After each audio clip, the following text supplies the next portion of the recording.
You guys are welcome to another great section of this great tutorial class. We are super excited to see you guys once again.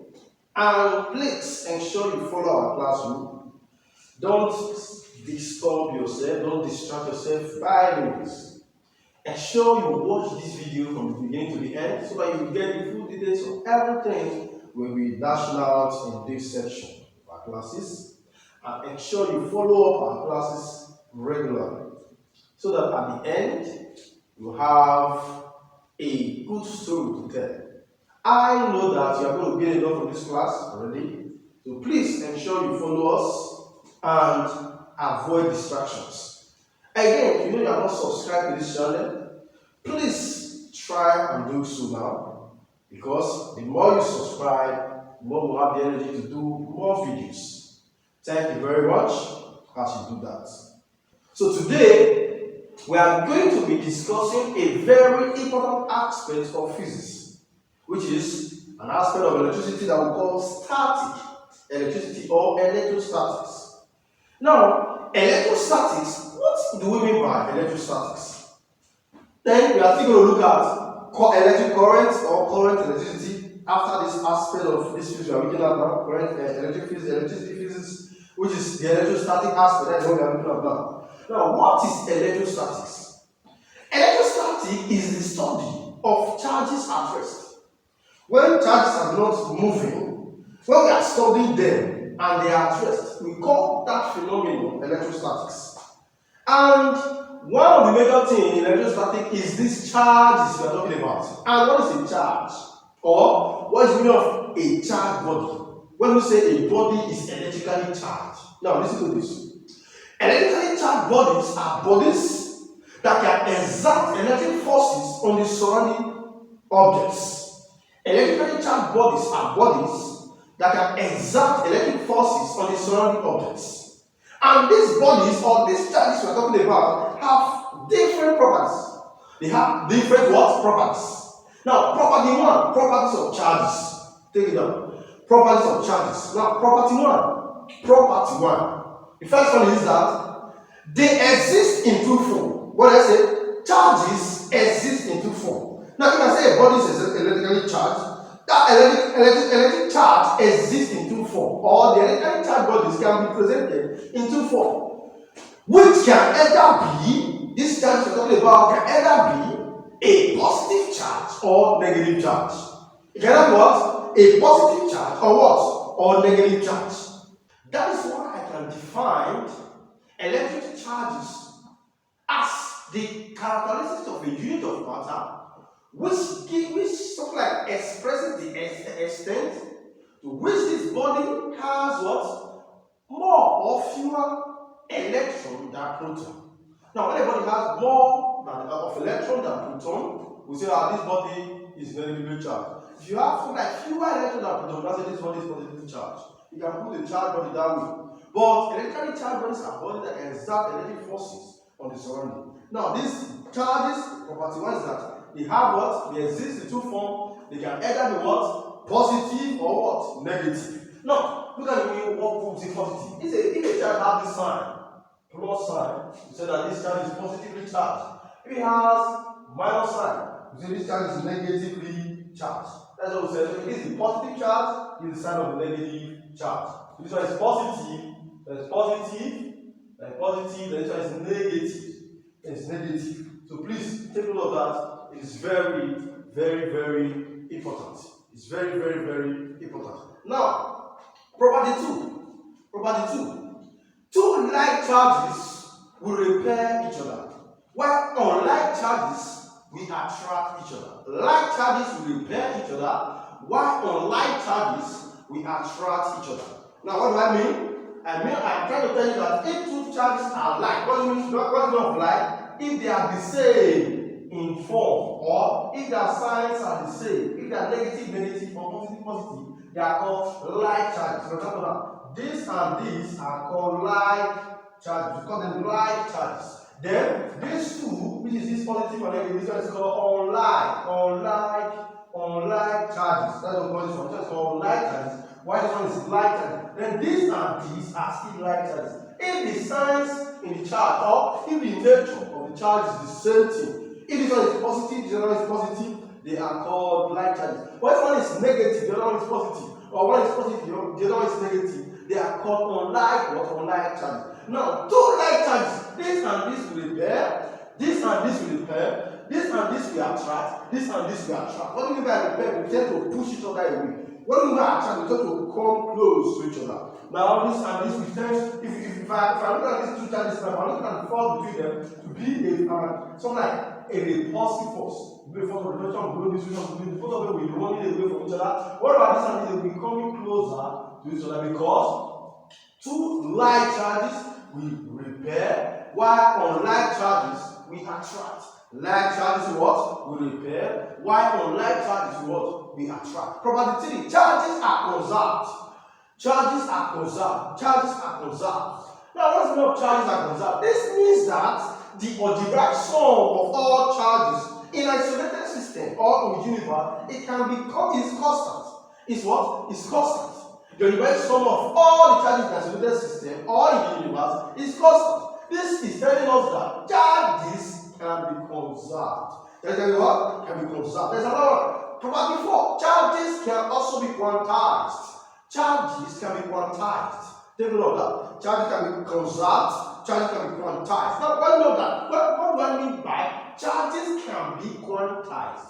Now, this means that any charge found in nature can be written as Q is equals to NE. Any charge found in nature can be written as Q is equals to NE. Now, what is the meaning of that Q? Q is the charge. Q is the symbol for charge. Then N is any integer. It can either be a positive or negative integer. That's N can either be a positive or negative integer. But whatever E is called elementary charge. What do I call it? Elementary charge. That's what we call E. Is the elementary charge. And the value is that E is equals to 1.602 times 10 to the power minus 19 coulomb. Minus 19 coulomb. This one is coulomb. Where coulomb is the unit for charge. Take a look at that. Coulomb is the unit for charge.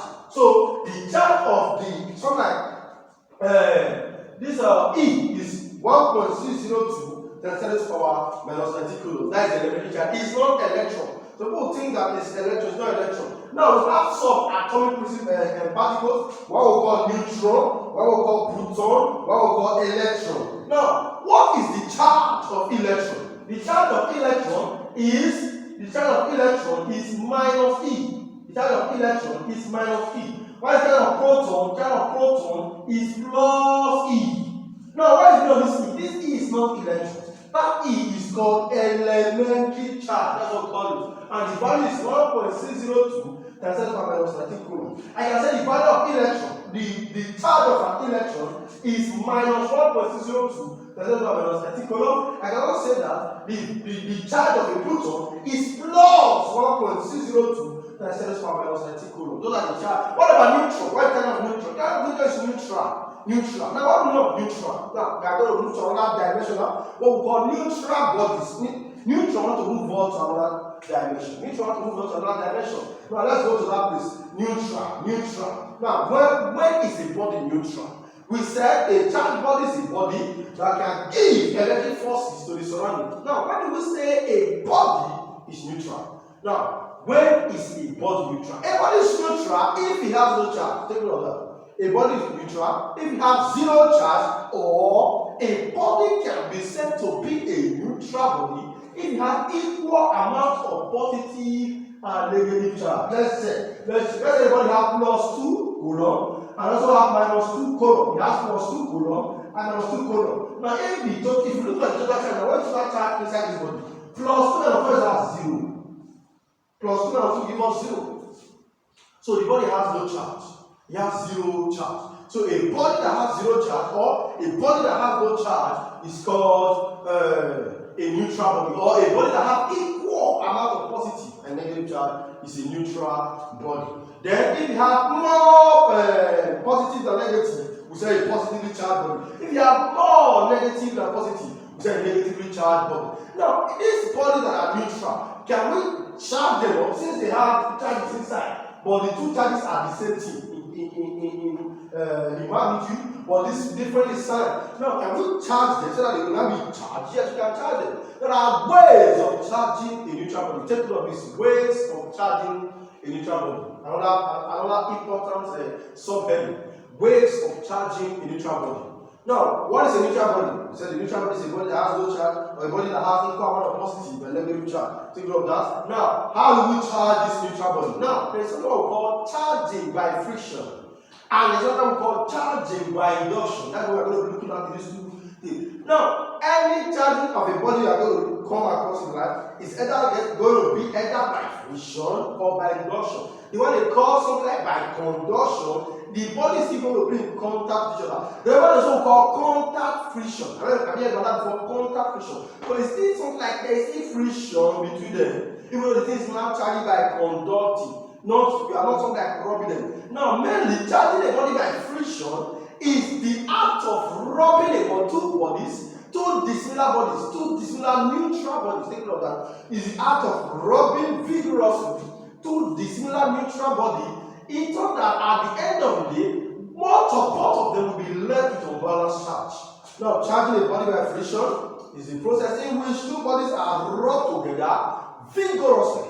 So that at the end of the day, both of them will have what? Unbalanced charge. Example is when you rub a plastic comb with your hair. Now, most of us do comb our hair. Now, if you are like rubbing a plastic with your hair, now the hair will acquire a charge at the end of the day.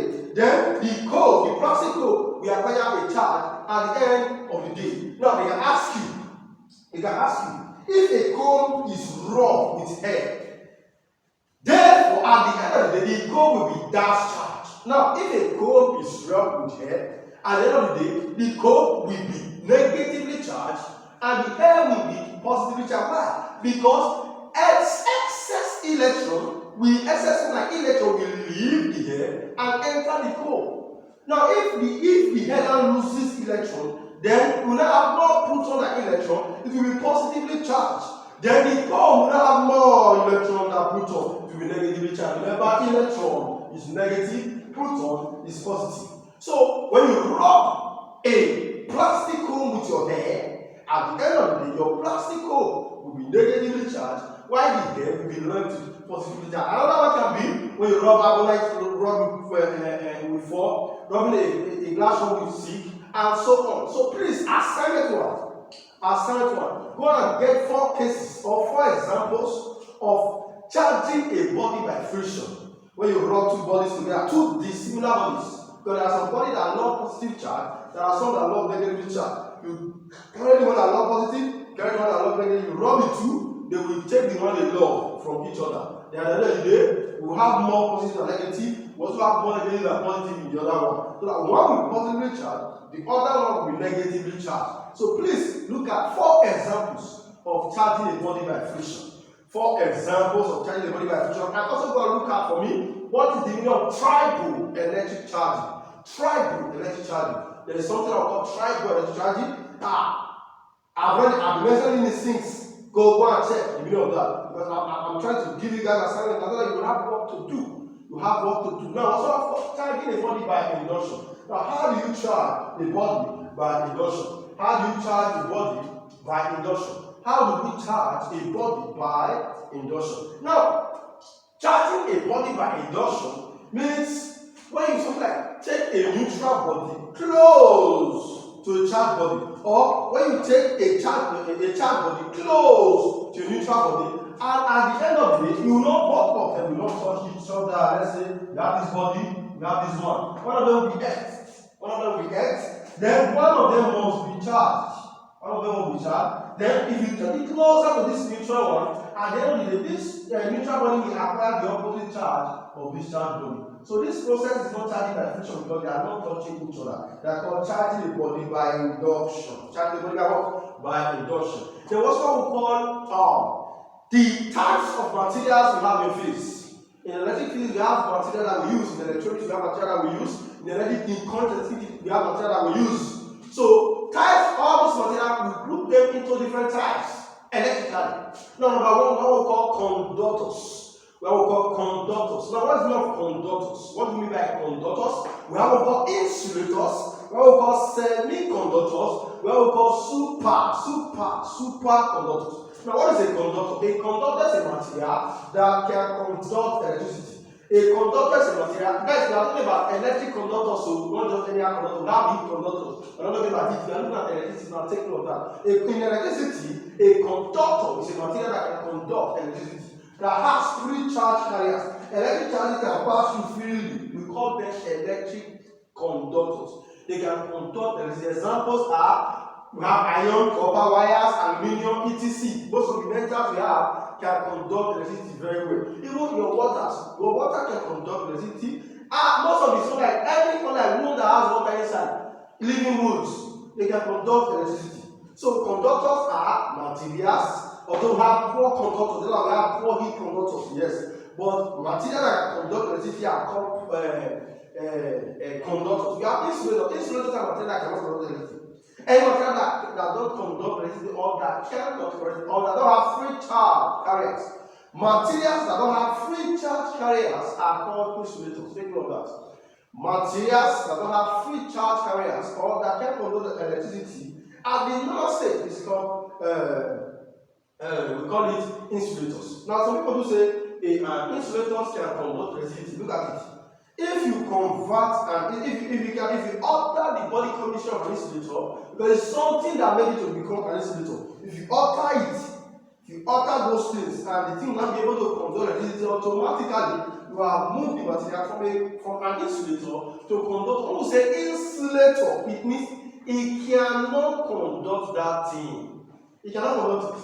When we say heat insulator, remember when we were doing the thermoflash, we have put heat insulators at corner between the edge of the inner to the outside, so that heat will not pass through that one. So if you can alter an insulator, if you can alter the body temperature of an insulator, and the insulator will not be conducting electricity, automatically it can become a conductor. A conductor will be something that can conduct. Insulator will be something that cannot conduct. Take note of that, it's very important. Example of insulators can be all this rubber, plastic, etc. If you look at most of the wires we use at home, all of them, they have rubber wires around them. Why? Because they are trying their best. We use insulators mostly to like separate the conductor from the external environment in order to be practically safe practice. Because you cannot just use all these wires we use in overhead wires and what you call it, or naked wires to connect your homes. It's not possible. If you try it, you are in danger of electric shock. You are in danger of electric shock. And if the electricity shock, it can kill. Electricity can kill. It can kill. Depending on the rest. So please, that's how we use it. We use insulation mostly to separate the conductors from the external environment. That's why some of us, even though there's electricity, electric current flowing through wire, we touch the rubber, we will not get shocked or we will not experience an electric force because the thing has been insulated from the surrounding. We use insulators for that and others. Then we have what we call semiconductors. Now, what is a semiconductor? A semiconductor is a material that is intermediate between a good conductor and insulator, or between a conductor and insulator. Now, the material is between a conductor and insulator.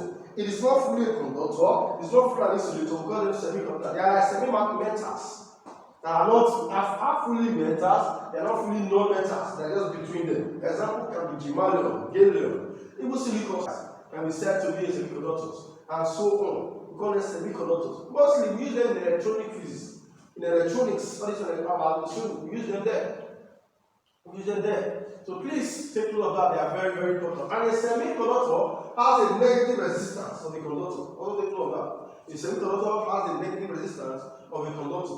In more of this class, we'll be discussing more when we get to resistance in current electricity. I will explain that so that you see it.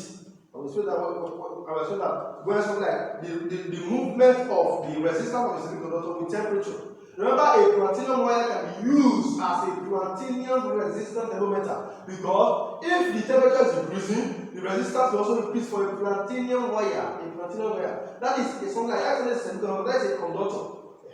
But what if I say a semiconductor has a negative resistance of the conductor, it means if the resistance in the conductor is going up, the temperature for that the semiconductor will be going down. because they are negative to each other. They are negative to each other. Because of time, we'll not be going there or going far to that place. But most of our classes, we are going to look at all those things. Now, we have superconductors. Superconductors are materials that have absolute zero resistance to the flow of current. Superconductors are materials that have absolute zero resistance to the flow of current. Now, we have shear theories in electrostatics.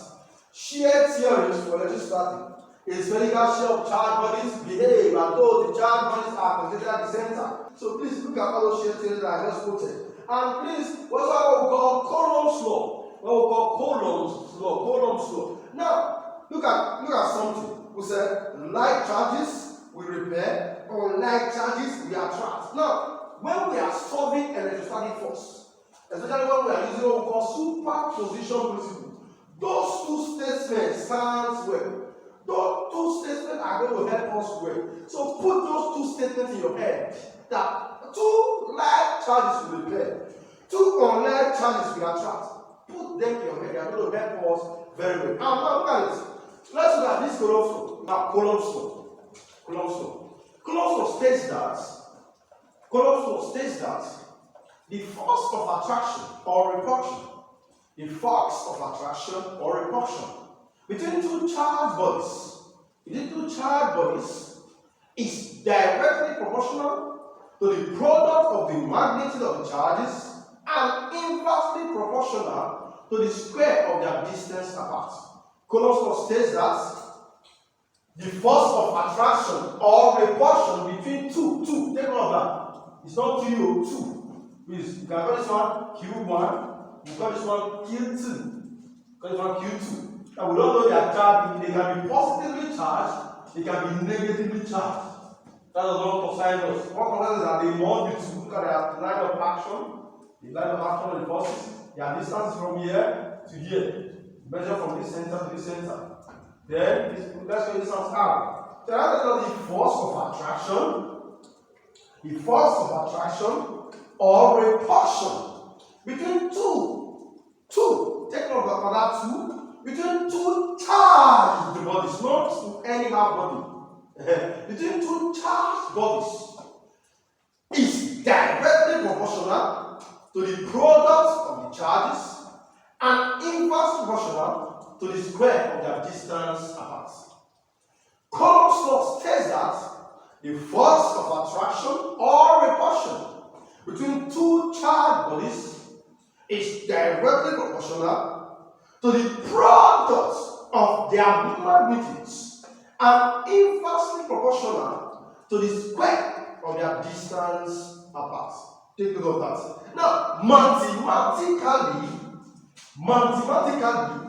this was saying that the force F of attraction or repulsion between two charges is directly proportional to the product Q1 times Q2. Let me remember that Q1 is product means times of their magnitude. Look at the magnitude. So the magnitude of the two times shows that you are taking magnitude of the product of the magnitude of charges and inversely proportional to the square. Inversely means over to the square of the distance arrow to the square of that distance apart. Now, if you want to write this equation very well, you will introduce an equal to sign to become the log when you come at the equation. Yes, you are not having an equation because it's not equal to sign. The other day, if you take this sign already to the equation, then you will insert a constant k. You insert a constant k there, then you must have Q1, Q2 over R squared. Now the point of magnitude means size. Size without sign. For example, we have plus 2 Coulomb, we have minus 2 Coulomb. If I want to put them here, we know that these two charges are going to attract each other. Why? Because they are unlike charges. They have different signs. So they are unlike charges. They are going to attract each other. So if you want to put them here to calculate problem for the force, don't put the signs with them. And don't put the signs with them. That means will help us very well when we are doing the superposition principle. That's how you calculate forces as is between charged bodies that are not more than 2. Let's say 3, 4, 5, and so on. How to use superposition principle to analyze the issue. So, but unless you're using vectors, some people are using vectors method, they do put the direction as well. But when we're using this main method I'm talking about. From the directly from the definition to the product of their magnitude. So you just take the magnitude. So remember that any magnitude. So in most sense, we can also see this way. Okay, Q1, Q2 over R square. You are not going to see 2 slash there in most sense. But note that this is the magnitude of the 2 charges. That's why you are taking there. Take note of that. It's very important. You're going to take the magnitude of the charges. And what's the meaning of F? F means force. This F means force. Now you have force in Newtonian physics, like F follow MA from Newton's laws of motion. We also have force from Coulomb's law. We call it Coulomb force or electrostatic force or electric force. That is the F that's in there. Coulomb force or electrostatic force. Take note of that. Then we also have K. What is your K? What is your K? Let's do K first, but we are going to define K very well. Now let's go to Q1. Q1 is the first charge. What about the other one? Q2. What is Q2? Q2 is the second charge. Take note of that. Q1 is the first charge. Q2 is the second charge. Then arrow is the distance between both of them. That's R. Arrow is the distance between the two of them. Their distance apart is called R. Now what is K? K is called constant of proportionality or electric force constant or Coulomb force constant. Coulomb force constant. And K is equal to 1 over 4 pi epsilon naught for air. Why? Because there are what we call mediums like air, water, oil, some solutions. There are mediums in which you can perform an experiment. And all these mediums are what we call dielectric constants that affects this K directly by multiplying this E naught with the dielectric constants of that medium, because this E naught is called permittivity of free space. Permittivity of the free space you have. Now, if that space have a dielectric constant that is greater than 1, because for air, the dielectric constant is approximately 1. If you now have a dielectric constant that is greater than 1, then you now see K to be equal to 1 over 4 pi epsilon arrow, epsilon naught. Where this epsilon arrow is called relative permittivity, which is the dielectric constant of the medium you have. For air, this dielectric constant is 1. That's why for air, we won't put this on there. For air, we won't put this, we remove it, and we'll have this. And if you have this, this is approximately equal to 9 times 10. Okay, let's say 9.0. Look at 9.0, it's no greater than 8. Times 10 to the power 9. 10 to the power 9 Newton meter square per Coulomb square. Newton meter square per Coulomb square. That's the value of K approximately for a medium is air. It's a constant value.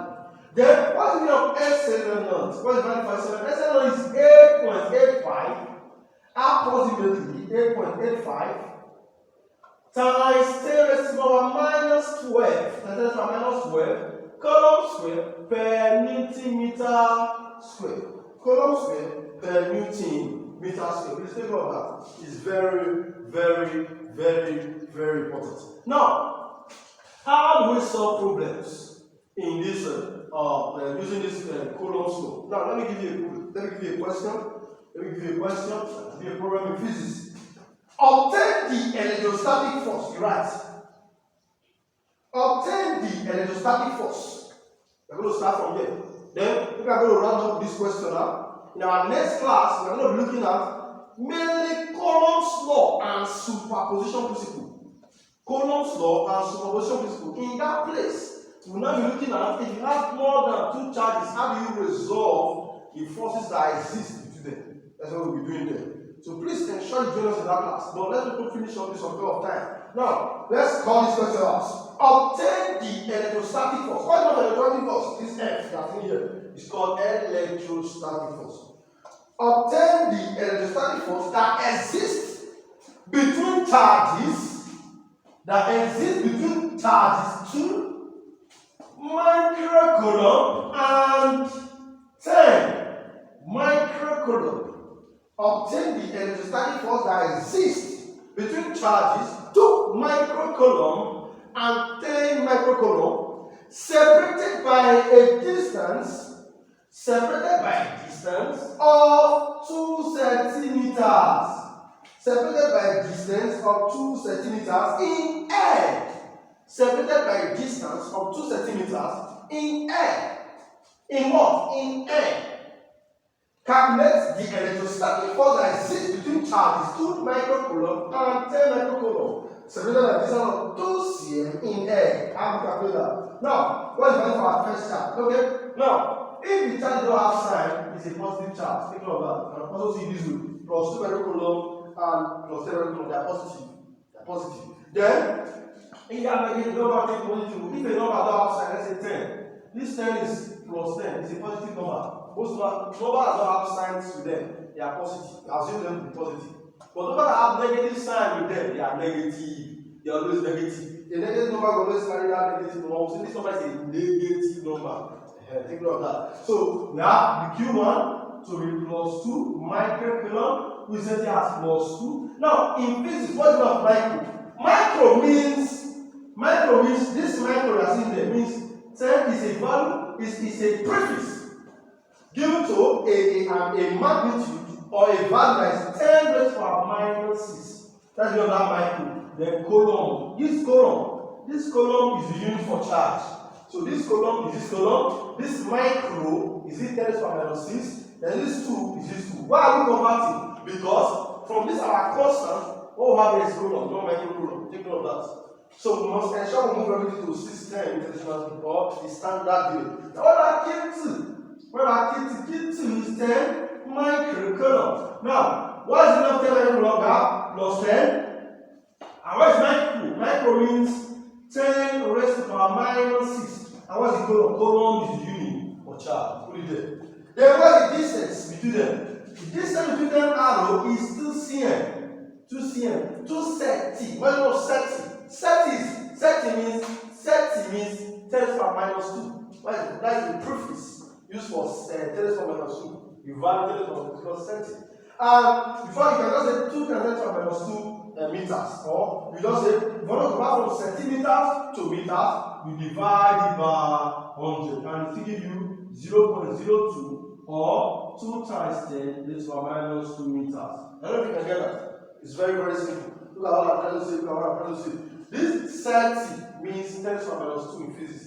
So you just have micro means 10 to the power minus 6. 30 means 10 to the power minus 2.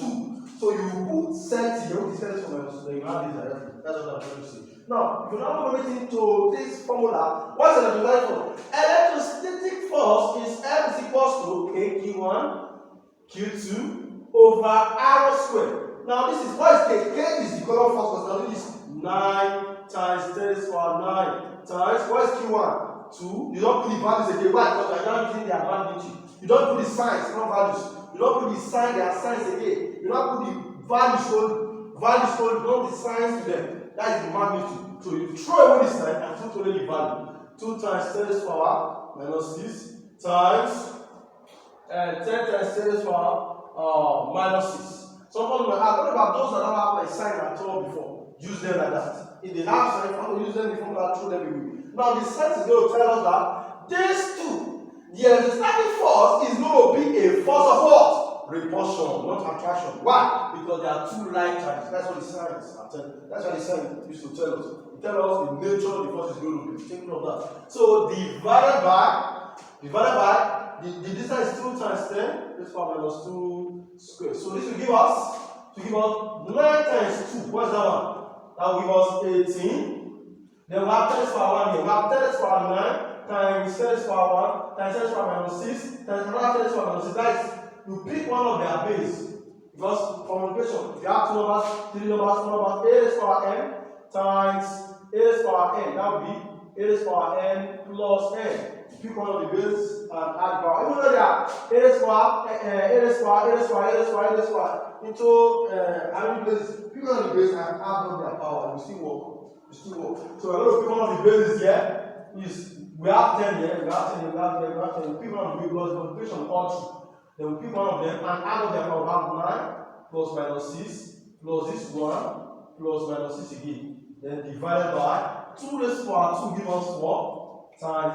Then if you have double power in indices, you know we are going to look at our indices class. Go back and look at it. It's very important. We use mass, and in physics we use mass. Even chemistry we use mass. In science we use mass. Mass is our language. We use this, and mass is our native language in science. So you have to know the native language. You have to know the native language, which is mass. It's very important. So you have to find minus 2 times 2, that will give us minus 4. So the next thing we have 18 times 10 this far. Now plus times minus will give us minus. Plus times minus will give us minus. Take note of this. Plus times minus is equal to minus. Plus times minus times plus is equal to minus. Plus times plus is equal to plus. Minus times minus is equal to plus. Take note of that. It's very, very important. It's very, very important. Then that's why this those give us minus 1. So 9 minus 6. Okay, that's why this 6 minus 6 minus 6, that's minus 12. Minus 12 plus 1, that's minus 11. Minus 11 plus 9, that will give us minus 2. Or 9 minus 6, that will give us 3. 3 plus 1, that will give us 4. 4 minus 6, that will give us minus 2. Over 4 times 10 raised to power minus 4. So this will give us, we have 10 raised to power minus 2 divided by 10 raised to power minus 4. I already told you guys that if you have look like this, if this one moves up, if this minus 4 moves up now, the sign will change from positive to negative. Remember that? I told you guys that. So we're going to have 18, we have 2 here, 9. 2 here, 2. We have 9 over 2 times 10. Pick on the base, this 2 base. Pick on this 2 base. And you can also pick on the base and subtract their power. You can also say 10 raised to power minus 2 plus.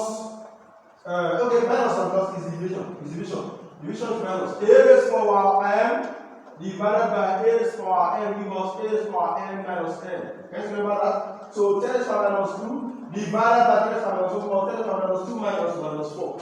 Minus 4. Minus cannot give us close. So you don't waste time. I already explained to you guys.